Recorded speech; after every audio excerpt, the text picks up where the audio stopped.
Hola, mi nombre es Yajaira Rodríguez Morales. Soy estudiante de la licenciatura en Enfermería en la Universidad Juárez Autónoma de Tabasco.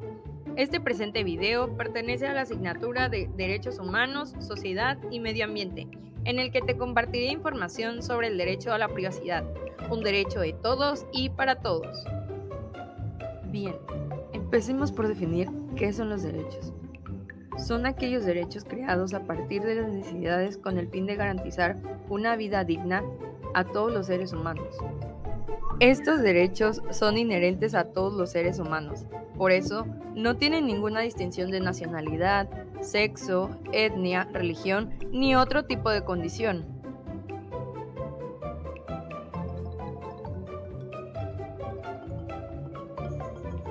Bien, definamos la privacidad. Aunque no es una labor sencilla, requiere tomar en cuenta los valores que tanto un individuo como la propia sociedad le conceden. Las definiciones pueden articularse desde la perspectiva antropológica, sociológica o jurídica. Para algunos resultarán excesivas, para otros incompletas o confusas.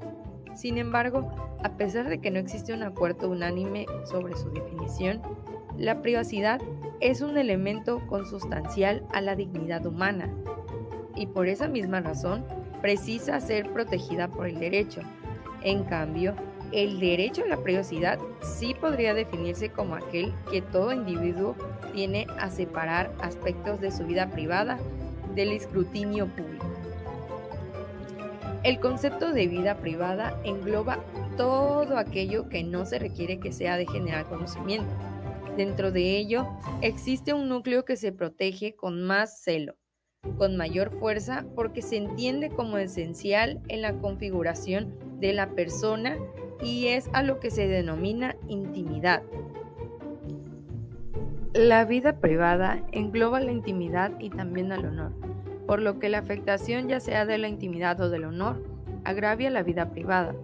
Es por tanto que, para la Suprema Corte de Justicia de la Nación, cuando se afecta el honor de una persona con una expresión maliciosa, se afecta su vida privada, sin que necesariamente se afecte su intimidad, por lo que al protegerse el honor y reputación de una persona, se protege su vida privada.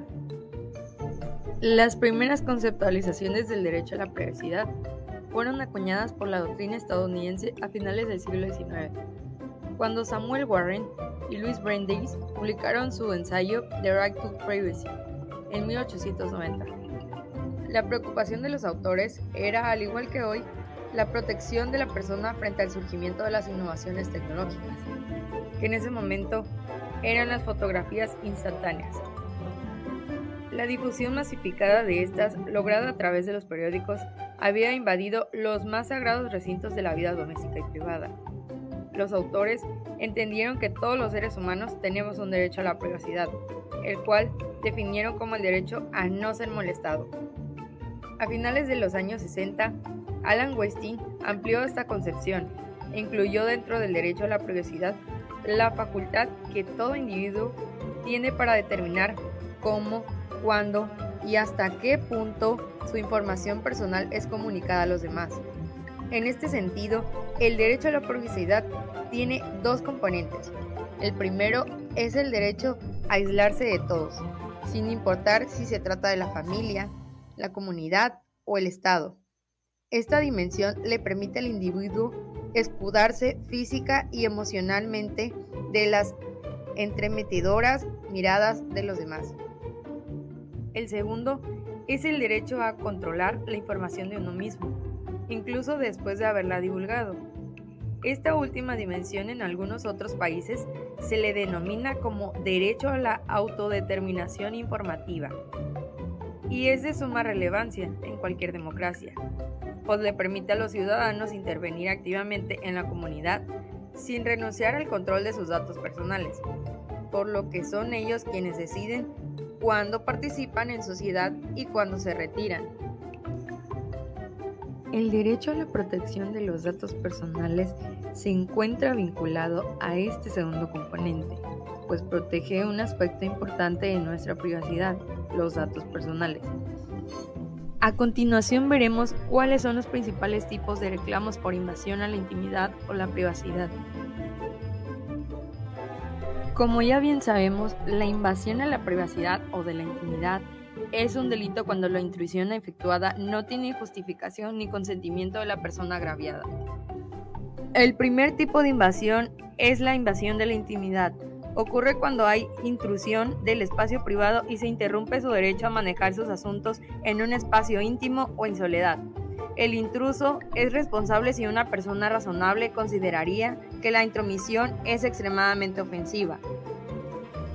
Un ejemplo de esto podría ser cuando una persona observa desde la ventana de su departamento a otra y de manera regular.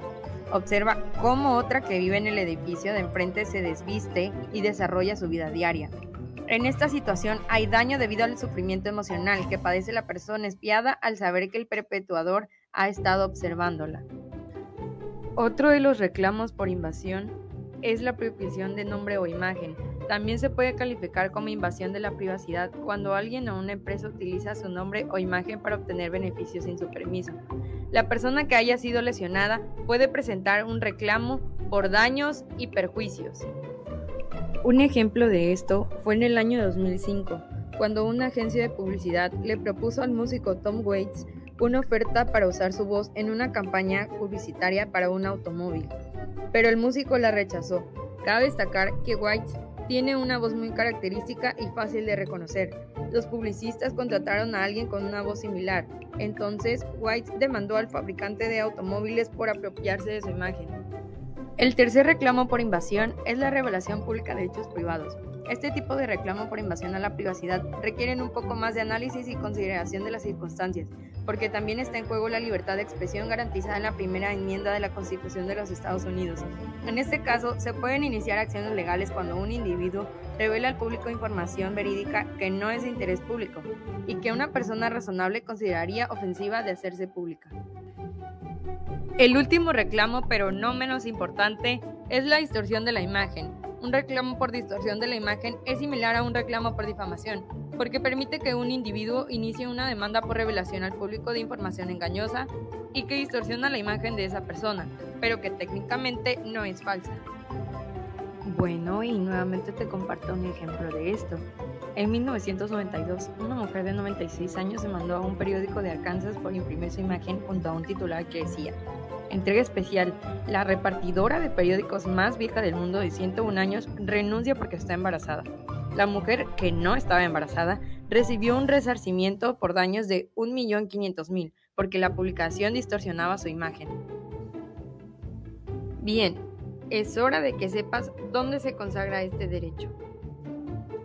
En el sistema interamericano, este derecho se encuentra en el artículo 11 de la Convención Americana de Derechos Humanos, donde menciona que toda persona tiene derecho al respeto de su honra y al reconocimiento de su dignidad.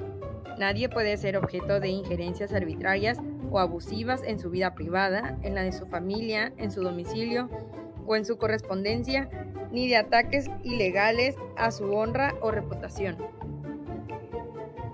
En la Declaración Americana de los Derechos y Deberes del Hombre, se consagra en el artículo 5, donde dice que toda persona tiene derecho a la protección de la ley contra los ataques abusivos a su honra, a su reputación y a su vida privada y familiar.